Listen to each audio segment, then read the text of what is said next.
Don't look at me like that. I am a mind flayer, yes. Without me, you would be a slave to the Absolute. Of all the things to be indebted to, a bloody mind flayer.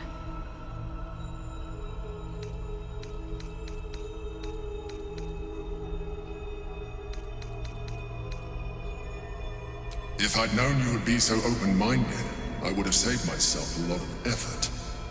But I'm glad you're not here to judge. It's like I said before, I'm just like you. An adventurer, I came from Baldur's Gate, though I was never one to be constrained by circumstance. I longed for more. That longing brought me to Moonrise Towers, on a search for treasure, to a colony of mind flayers who caught me, changed me into what I am now.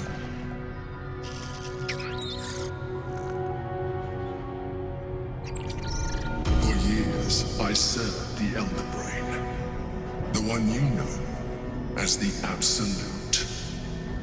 I was a thrall like any other, but I was fortunate.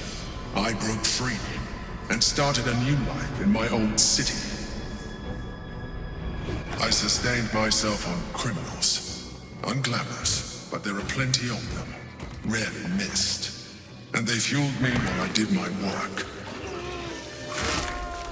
I had the good fortune to meet Duke Stillmain.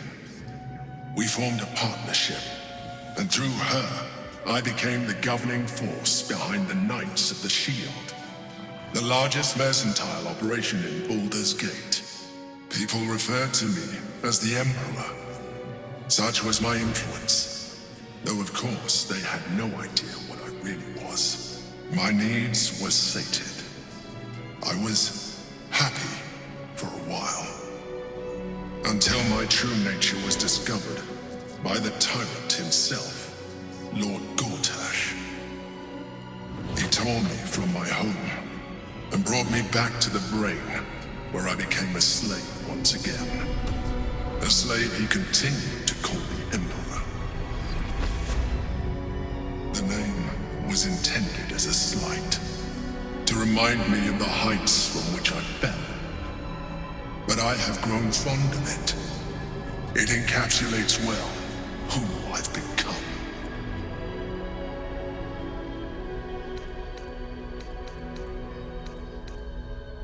Indeed, his hubris knows no bounds. To enslave me, that was his nature. But to enslave an Elder Brain, a questionable decision. I shall look forward to sharing his downfall with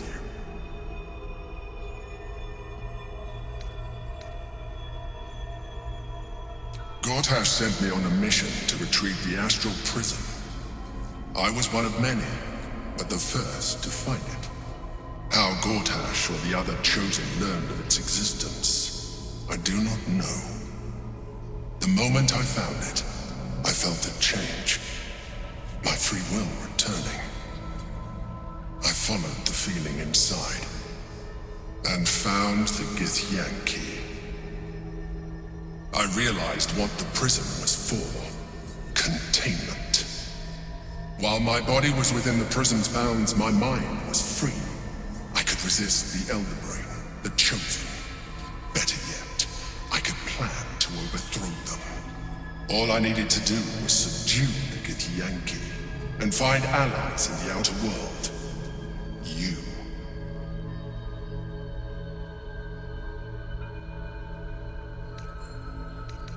Prince Orpheus, son of the first leader of the Githyanki. His power has been the source of your continued protection against the voice of the Absolute. The power to disrupt hive mind communication. It is the same power that enabled Orpheus's mother to bring about the fall of the Elitid Empire eons ago. A power she passed on to him, and that I leveraged for you. When Orpheus's mother left, a usurper took her place. Blackith declared herself queen of the Githyanki. Blackith wanted his power, but Orpheus rose against her, and so she sealed him and his honor guard within this prison. Bound by infernal chains, Orpheus could never leave. Bound by duty, his guard never would. They were close to breaking my hold on that prince.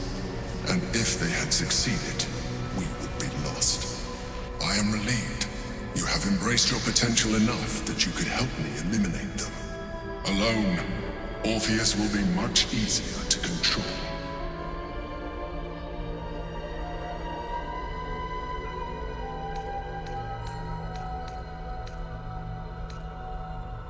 Most certainly Orpheus. He is a threat to her reign. Some Githyanki still revere him in defiance of their teachings. Blackith was safe as long as they believed him to be dead. But as you can see, he is very much alive. She kept him this way because she was reluctant to eradicate such power. Power that she might one day wish to take from him. If the Githyanki ever find out what she has done, there will be civil war. Blackith will be finished. That would be a terrible idea. The moment he is free, he will attack you. Your only defense would be to kill him. And in so doing, he would doom us both. Even though he is subdued, you feel Orpheus's revulsion. A pulsing hatred that cannot be contained. The Emperor is telling the truth. To him, you are just another wretched illithid. You carry a tadpole. As far as Orpheus is concerned, you are already a illithid. A sworn enemy, just like me.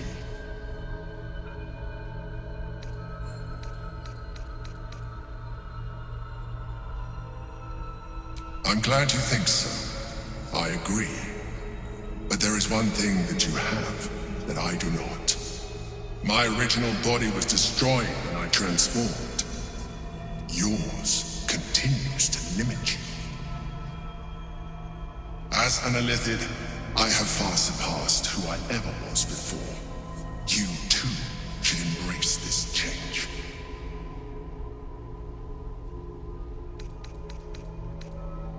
I believe we'll have a better chance of defeating the Elder Brain if you embrace your latent illithid potential. I've been studying you for a while now.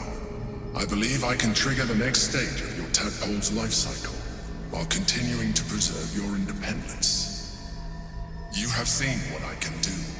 Imagine yourself with the same strength, the same intelligence, the same devastating beauty. If you let me, I can evolve you.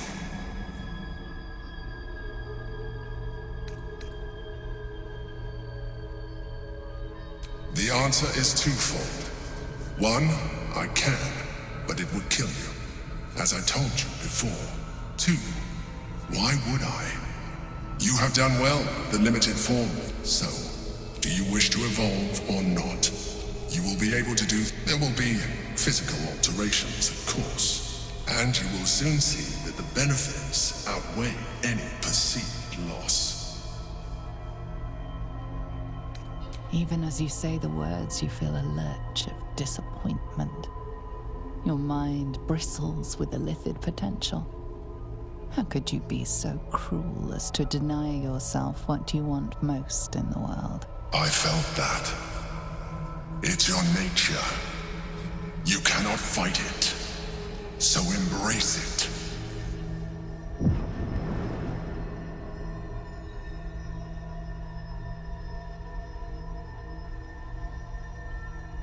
It wants to evolve, but it cannot do so alone.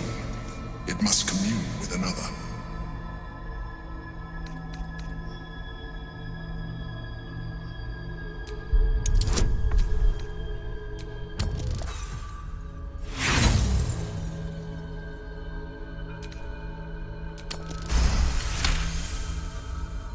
The tadpole screams for growth with painful intensity. It has been starved. If you let it, it will evolve you, just as the Emperor said.